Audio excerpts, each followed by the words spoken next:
Ингээд 3 дугаар асуултыг та бүхэндээ танилцуулъя. За энэ ерөнхийдөө их гоё асуулт байна. Монголчууд хотод хөдөлмөрийн зах зээлээ хангахуйц олуулаа юу гэсэн юм. За Монголд ажиллах хүмүүс их байна уу гэж байна. Гадагшаа явсан иргэд ирүүл хангахуйц болно. Бид нь нарийн мэрэгжлүүдээр дутмаг байгаа. Харин сийд нь хангалттай их, бид нь гадны мэрэгчлүүд зайлшгүй шаардлагатай гэсэн байна. Сантрах шугамаа нэ 13 TT 88 дугаарлуу мессеж илгээж болно. Эсвэл Freshback аппликейшнийг ашиглаад хариултаа сонгоод биднэр рүү илгээгээрэй. Тэр Freshback-ийн татаадыг саналаа өгчөөч дээ. 13 TT 88. Freshback-ийг татах юм бол та худалдаа авалт хийх юм бол 8888 төгрөг таних болно л гэж ойлгож болно. Ингээд би баруун гартлын багийнхантайгаа ярилцъя гэж бодож байна. Монголчууд хөдөлмөрийн зах зээлээ хангахуйц олуулаа юу гэж байгаа юм. Тамаа шууд зугтаас над руу харахгүй зэрэг шууд тийшээ ингээл яс харцаа чиглүүлсэн. Гэтэ би ламаагаас л асуулт хариултыг авмаар. За өгөө гэ. Одоо жоохон хоршин байдлаар. За. Хоршин байдлаар ажлын зар тавьсан юунууд одоо сошиалар яваад байгаа. Бид нэр ажилтаа авмаар байна. Амьсгалдаг байхад болоо гэж тавьсан. Тэгээ тэр нь өөрөөр юуг илэрхийлж байна гэхээр ажлын байрууд байна. Хүн олдохгүй байна л. Цалин бага юм шүү. Цалингаа жоохон бага өгöd байгаа юм шүү. За шалтгаанууд зөндөл байгаа. Цалингаа бага өгөхөөр ер нь гэртээ байжсэн нь хоол унааныхаа мөнгийг хэмнээ тэгээ таарчаад байгаа юм шүү гэсэн ойлголт бас байгаад байгаа. Бас байгаа тийм ээ. Нэг хүчин зүйл нь. Гэтэл нөгөө талд бас ажилгүй байхаа одоо иргэд байгаа. Дунд нь нэг том нэг зай байна. Тээврийн жолооч нар Непалаас авч ийн гэсэн мэдээ сошиалар яваадсэн. Ойролцоогоор цалин 10 сая юмдгүү та. Би тэгж ойлгосон. 5-аас 10 сая хооронд байд юм шиг л. Тэгэл монголчууд олдохгүй байна. Тэгээ Непалаас авч ийна л гэх юм. Гэрийн үйлчлэгч нар гадаадаас авч ийн л гэж. Машин засвар дээр Вьетнамууд байж лээ. Маш олон салбар руу одоо барилгын салбар энэ төр рүү бас орж ирэх юм шиг байна. Ягаад гэвэл өдрийн 150 мянгаар ажиллах хүч олдохгүй байна л гэж барилгын тэгээд ах шиг өстэй 200 мянгаар ч гэлээ. За та л одоо хамгийн сайн мэдчихэж байгаа юм чинь та шүү дээ. Тийм тэгээ үнэн шүү дээ. Непал байна уу, тэр Филиппин байна уу, Хятад байна уу те. Хамгийн гол нь ягаад тэр хүмүүс орж ирээд юм гэхээр тэр хүмүүсийн жишг цалин гэж угаасаа дэлхийн нэг жил жишг цалин нэгдүгüрт нь байгаа. Хоёрт нь бид нар гадаадаас ажиллах хүч оруулж ирэхээр улстай бас чимтгэл төлдөг байхгүй юу? Одоо нэг хөдөлмөрийн үнэсний доод хэмжээ 792 тэрийг 2 дахин төлөх ёстой. Тэгвэл тийм өндөр юм төлөөд идэг бид нар монголчууд яагаад ажиллахгүй байгаа гэдэг нэг хариулт гарч ирж байгаа. Таал мэдчихэж байгаа. Тэр хариуцлагагүй байгаад байгаа байхгүй. Хариуцлагагүй наа. Хариуцлагагүй тий цалин буула маргааш нь байхгүй. Тэгээ нэг бүгдийг ингээд нэг цэргийн систем шиггүй байна л да. Амьдрал утаатай байна, баргуур байна, төгжрэлтэй байна. Цалин буудсан юм чинь бид нэг ганц өдөр 2 өдөр нэг байхгүй байж болох уу? За энэ чинь ажил шүү дээ тий. Хариуцлагатай л байх хэрэгтэй.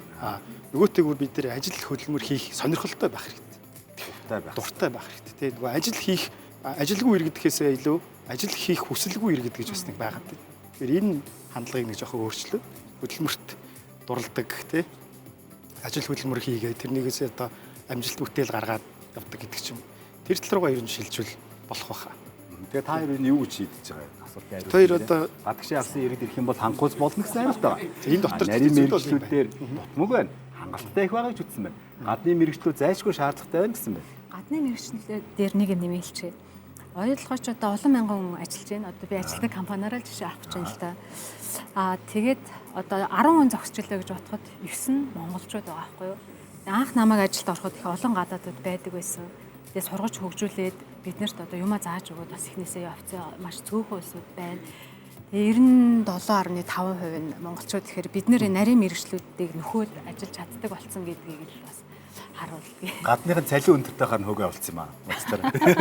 Айгүйх цалин авахаар нь бид нар юмас сурцсан юм одоо явдөө та нар гэсэн юм аа. Тэгээ баярлалаа.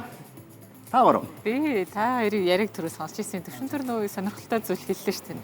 Ажлын байрны дар авна гэж тавиад идэг хүмүүс ирдэггүй гэд. Тэгэхээр ингээд бодох юм бол хөдөлмөрийн зах зээлээ хангахуйц олуулаад биш юм шүү. Тэгвэл си хариулт бол биш л юм шиг байна. Яг энэ дэр нөгөө ингээд олуулаа юу гэхээр зөвхөн тоо яриад байгаа байхгүй юу. Тэнгүүт л ажиллах чадвартай одоо нөгөө хөдөлмөрийн насны хүмүүс хангалттай олон байгаа. Яг одоо нөгөө миний ярьсан жишээлэр болохоор яг ингээд ийм ажилтны ингэн одоо барилга дээр өдөр тэднэрний цалинтай ингэн эсвэл одоо ийм ойдлч хэрэгтэй, тийм тоогооч хэрэгтэй, эсвэл ийм нөгөө дотоод заслын ажил ч юм уу. Тийм хүн ингээд зар тавиад олдохгүй баймаар төхөөл амир хөөдөхгүй. Хүн олдохгүй ингээд. Тэгээд хангалттай их Тэгээ очиж хиймээргүй Цалин. гэсэн үг юм Тийм, байна. Одоо одоо одоо жишээ нь яг л төвшин төртөө би санал нэг л байна л да. Одоо жишээ нь хангалттай их гэдэгтээ битээр дарах гэдэг байхгүй. Учир нь юу вэ гэхээр одоо нөгөө 18-аас 35 насны одоо залуучууд гэдэг ангилалд ордог хүмүүс чинь нийт одоо хөдөлмөрийн хүн амын баг 30-аас дээш хувийг эзэлж байгаа. Тэгээ одоо ч нөгөө алтан гахай жилийн төрөлтийн яг төрсэн хүмүүс чинь хөдөлмөрийн зах зээл дээр гарч эхэлж байгаа шүү дээ 18, 19 нас. Тэгэхээр хангалттай гол нь нөгөө хөдөлмөрийн зах зээл нь өөрөө шудраг биш байхгүй юу? Хүмүүс одоо 7 хоногт 40 цаг ажиллаад хангалттай хэмжээнд нөгөө боддороо үнэлүүлж байгаа тэр хөдөлмөрөө зөвөр үнэлүүлж байгаа цалингаа авахгүй учраас хүмүүс зүгээр урагшаа бараанд яваад онлайн шоп нэгээд бараа зарчиг гэж бодож чинь YouTube дээр контент хийчих гэж бодож чинь тэр хүмүүс нэгсэнд цалин бага учраас тэр 40 цагийг офс дээр хуруу дарж явахынхаа оронд арай өөр бүтээмжтэй юм зарцуулъя гэдэг хандлагатай хүмүүс их байгаа. Хоёр тэгвэл нэгдсэн юм уу? Хангалттай шуум хаагдсан байгаа. Сонголт. Тэгээ би ах нэг юм хэлэхөө. Би нэг 10 хүн цалинжуулдаг баха. 200 хүн цалинжуулж ирсэн. Одоо нэг 10 болсон. Тэг би 10 хүний араа хийж л цалинжуулж байгаа. Би өөрөө дандаа л хасахтай байгаа. Тэрийг бас бодоорой тий. Над дээр жишээ авбал.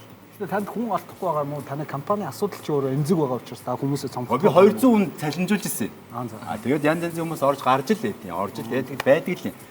Цалинг бол хангалттай өгж байгаа. За. Тэгсэн Мөртлөө бол болохгүй л байна. Бизнесийн орчин өөрөө бол болохгүй юм шиг байгаа шүү гэдэг бас ойлгоорой. Тэрнээс бас нэг ажил гоологч нар овоод цомцоогоод мөнгө олоод хүмүүстэй мөнгө өгөхгүй гэдэг бас ойлголт бас өрөөсгөл шүү. Би өөрөө хасахтай тэгэл хүмүүсээгээ цалин тавиал явсан. Тийм Викторийн санаа бол гэж хэлж байгаа шүү. Одоо засаг гэх юм уу нийгмийн даатгалын шинжилгээ татвар матвар их байна гэдэг чинь хэлэх гээд байгаа Викторийн цаад санаа. За ингээд цөмөрөө сонголтоо хийн. Одоо ингээд сонголтоо хийн. Цалингийн асуудал сонголтод алхалтай тий. Сонголтоо хөө. Хангалттай. ер нь бол Дарчлаа. Хангалттай их гэдэг дээр нь дарчлаа шүү. Санал нэгдсэн байх шүү. Хоёр баг хоёулаа санал нэгдсэн байна. Хангалттай их гэж юу? Уулзахгүй байгаа хоорондоо Хоорондоо таарлахгүй байгаа гэж юу? хүний дутагдал байгаа гэж бол бодохгүй байгаа бид. Уулзаж чадахгүй нэг жаам бах та. За тэгвэл бүгдээрээ Гендээч би хэлчихсэн. гондооч би гэж. Одоо сурвалжлага байхгүй л даа шүү. Байхгүй. Тийм. Гендээч би гондооч би гэдэг шүү дээ. Тэгэхээр ажил олгогч нар заримд нь учир байгаа. Цалингаа өгдөггүй, ажиллаж байгаад хөөгөө явуулдаг тохиолдол байна. Зарим нь болохоор өөрлөг харж байдаг тийм. Зарим нь болохоор цалингаа тавиалаа өгөөлэн хасах руу яваал. Болохгүй л байна. Бас нэг юм зарим юмнууд дээр. Гэтэ нөгөө нэг 2 3 компанитай тулдаал нэг рүүгээ ингэж нөхөж л явж ийж нэг юм арай хийж л хүргэж байна.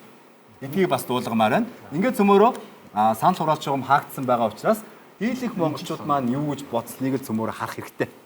Ингээд асуултаа хариулт. Монголчууд дотоодын хөдөлмөрийн зах зээлээ хангахуйц олоолаа юу?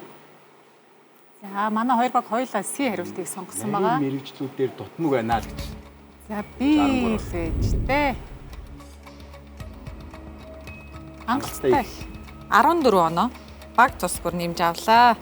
100 жигүүрийн баг илүү оноотой хэвээрээ 117 оноотой болсон байна. Та хоёр маань 69 оноотой байна. Санаа зовх хэрэг ерөөсөй байхгүй шүү дээ. Тэгэхээр дараа нь 5 асуулт байгаа. Одоо энэ хэдэн Вьетнам тосрууд дээр сайхан монголчууд ороод хариуцлагатай болоод машина засдаг болчиход болно бас тий. Тэгээ бид тэднийг ерөөсөө аад үзээгүй Вьетнам та нар бүр сайн засдаг шүү гэж хэлмээр байна тий. Сурж л авмаар байгаа бид нар тий. Ингээд бүх зүйлийг сурж тэдний ажиллаж байгаа арга барилыг сурмаар байна. Тэр нарийн мэрэгжлийн зүйлүүдийг сурмаар байна тий. Зөвхөн зөвхөн жишээ авч ярьж байгаа шүү. Тэгээ өөр уул уурхай дээр бол таны хэлдэг үнэн эхэндээ оюутлууд бол маш их гадаадууд байсан. Одоо л гараа явцсан. Ажлын хүчний баг 90 гаруй хувийн дан монголчууд байгаа бах тий.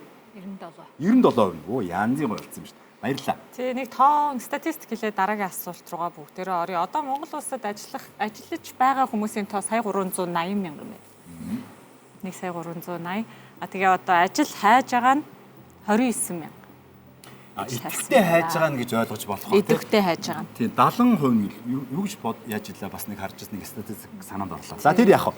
29 мянган хүн бол идэвхтэй ажил хайж байгаа ийм хүмүүс байгаа маань. Та бол бүр ялангуяа сайн мэдчихэж байгаа бох тий. Үн тоо. Үнэн яг идэвхтэй нь бол юм. Гэхдээ идэвхгүй байдлаар ажил хайдаг хүмүүс маш их байдаг. Басаа. Хөшөө ажил мэдчихэж байгаарэ гэлөө. Хөшөө нэг оюут толгойд ажил байна уу хөшөө хүүгөө оруулахсан мэдчихэж байгаарэ тий. Байнга шүү дээ. Тиймэрхүү хүмүүс байгаа тий.